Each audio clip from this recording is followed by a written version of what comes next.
Good evening, everyone. This is Mingyang speaking. I'm here to present our visual report, and I would like to introduce my group members, Yuxuan and Yue. We together compiled this report to highlight the unique challenges faced by the Gapuwiyak community and propose potential solutions for effective emergency response. Before we begin, we would like to acknowledge the traditional owners of the land, the Gapuwiyak community in Annam Land, Northern Territory, Australia. We recognize the Aboriginal people of Australia, their unique cultures, and their connection to this land. Today's presentation will cover several key areas. Our reports aim to analyze the weather and the geographic factors, the history and the social-cultural aspects, as well as emergency response strategies and relevant case studies to provide a thorough understanding of this community. Gapuwiyak is situated in northeast Annam Land. Here is the latitude and longitude. This remote location presents unique cultural and natural environments, but also challenges in transportation and infrastructure. By understanding the location of Gapuwiyak, better community development, planning and preparation for natural disasters can be carried out. And this map shows the community's location to other community. This remote location about 500 km east of Jalwan and 120 km west of Nulambay. Gapuwiyak is on the shore of Lake Avala, and in the year of 2021, the population is 828. So understanding the location helps in planning for connectivity and source management. The Gapuwiyak Area Plan illustrates five types of land use: the residential, community, commercial, industrial, and recreation and natural areas. Key infrastructure includes water supply and drainage, power supply, and emergency service. There is only one main road connecting Gapuwiyak to the outside world, and an airport for the air transport. And this map highlights the emergency services infrastructure, including police station, volunteer emergency services, and health centers. It also details the roads and airport, which is crucial for maintenance and accessibility, and describes the local electricity and water supply system. The average elevation in Gapuwiyak is 72 meters, with the lowest point at 54 meters and the highest at 89 meters. This means a lot of the communities in rather lower flat areas that can easily collect water. The airport is smartly located at the highest spot to reduce the risk of flooding affecting flights. And Gapuwiyak experiences a tropical savanna climate with distinct wet and dry seasons. The wet season, from November to April, brings heavy rainfall and high humidity, while the dry season, from May to October, has lower humidity and minimal rainfall. This climate pattern affects water resources management and agricultural activities. In Gapuwiyak, the temperature stays pretty high all year round, usually over 30 degrees Celsius, and it doesn't drop below 20 degrees Celsius. Rainfall really drops off in the winter, sometimes almost disappearing. These conditions can cause damage to farmland, to lower the agricultural production, and leading to water shortage, and increase the risk of wildfires. And this map shows the simulated flood flow directions. The purple arrows on the map indicate the flow path. The water mainly flows from the surrounding highlands to the low-lying areas and the major rivers. The community needs to focus on maintaining and improving drainage systems to effectively handle potential flood threats. And extreme weather events like tropical cyclones and heavy rains are pretty common in this region. These can cause power outage, fallen down trees, and lead to significant flooding. Apart from the record storm and the tropical cyclones, the wind rose diagram shows that the wind speeds are generally moderate throughout the year, with about 25% of the wind coming from the southeast. And Gapuwiyak also faces several biological threats. Saltwater and freshwater crocodiles can enter flooded areas, posing a danger to residents. Since the year of 1971, there have been 23 fatal and 51 injury incidents due to crocodiles in the Northern Territory. Venomous snakes can also cause serious health issues and standing water after floods. It creates perfect breeding ground for mosquitoes, which can spread disease. Thanks for your attention. That's the end of my section. Now I'll hand it over to the next group member. Gapuwiyak in northeastern Annamland, home to the Jonyu people, it is known for its rich cultural traditions and unique art. Despite many challenges, the community strives to preserve its culture, improve residents' quality of life, and promote sustainable development. In 1935, people discovered Lake Avella from his Mills work plan, naming it after his wife Ella. By the 1950s, missionaries established early housing schools. The community was officially established in 1917. In 1919, a school offering education from kindergarten to secondary levels was built.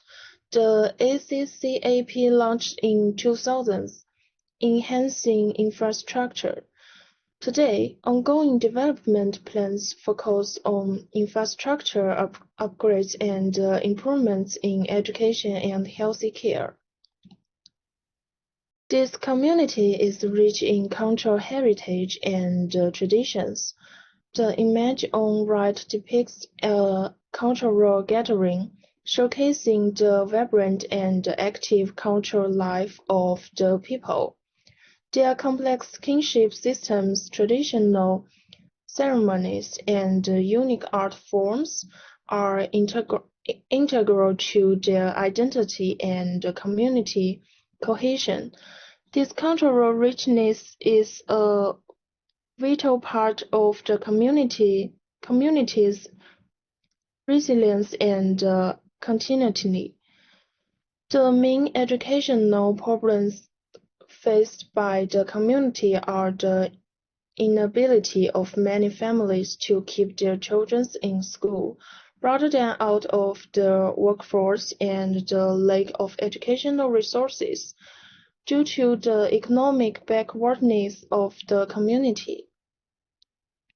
The place has its own language in addition to speak English. Gapuwiyak is predominantly inhabited by Jonyu people from 11 different groups. The Jonyu's religious beliefs mix traditional Aboriginal spirituality with Christianity. Central to their culture is Dreamtime, ancient stories about creation, land, and life. These beliefs guide their rituals and social norms. In terms of their heritage, the main divisions are backplanting, weaving and carving, land and environment, Union mass language, religious beliefs, ceremonies, and celebrations. They need some special help in cultural heritage, medical treatment. Gapuwiyak influenced by traditional colonial governments and modern frameworks. It is part of East Annam Regional Council, with local authority meetings held every 2 months to ensure community participation. Elected community members and appointed councillors work together to address local needs and priorities, ensuring that local voice and heard in governments. Here is more details about their political side. The issues and ongoing human rights emergency affect about limited economic opportunities, teacher shortage, limited educational facilities, and low student attendance. They face emergency or potential issues is about impact of extreme weather and resource shortages. The Gapuwiyak community can improve its infrastructure, enhance educational and healthcare services, and promote sustainable economic development. This effort will contribute to more resilient and self-sufficient community. Okay, now I'm going to summarizing the emergency events from Gapuwiyak community. Here is the main problems is flooding and cyclones, and we have the side problems of these 4 things. Now I'm going to talk about the timeline which the community facing from the before the flooding and during the flooding and after the flooding. Before the flooding, the current response is cultural and historical management, and the government has some help for the community, and the local group has also help to the community, and also they have the education. And during the flood, they have the emergency kits and building and more action about this. And after the flooding, we have the recovery and health and social services. Now I'm going to talk about more detail about this timeline. And the first one is about the current response from the government. You can see the prepare the training for the disaster and the notification system and the immediately emergency responses, and the local government has the funding support. And the next one is the current response from the culture, and they have the regular meeting every 2 months, and the child and family services, environmental and waste services. And the next one is the Gapuwiyak community has their own culture and history, so they have the current response from their long history. It's built such like this building, and they will prepare the emergency kits, and they understand how to deal with this weather changes. And the next one is after the flooding. It's like they have the local funding and the shelter solution and health and social services support and the environmental and waste management. Then I'm going to talk about the emergency scenarios. The first scenario is very large and heavy rainfall cause the flooding, and you can see what caused in the image. And the next scenario I'm going to talk about is cyclone hits the Gapuwiyak community and damage many things. And the third scenario I'm going to talk about is after the flooding, and they have met the health and waste problem. Then I'm going to talk about the design works research.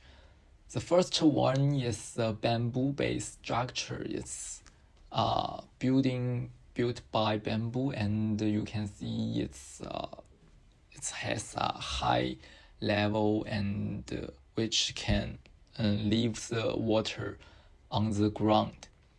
And the second one is about the life raft from the flood, and you can see they have the GPS and which can quickly find the people who is facing the danger. And the next one is such like a wall which can defeat the water. This is I think it's a government thing or product. It can also work. And the final one is about the system map. They can use their own app to search for the security and the government for help. And based on those everything, we have summarized and critical thinking.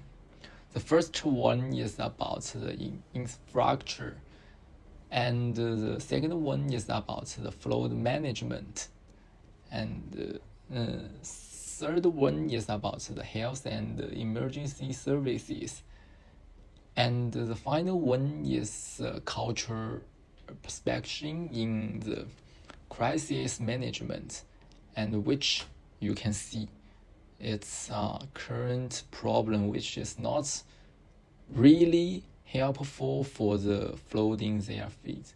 So we have something to improve. This is what we need to improve in the next assignment or the future. So first one is we maybe need an emergency system and the dry system and the food shortage due to the flooding and the safe shelter, or we need the health and the waste management. And the final one is our referencing. That's all. Thank you.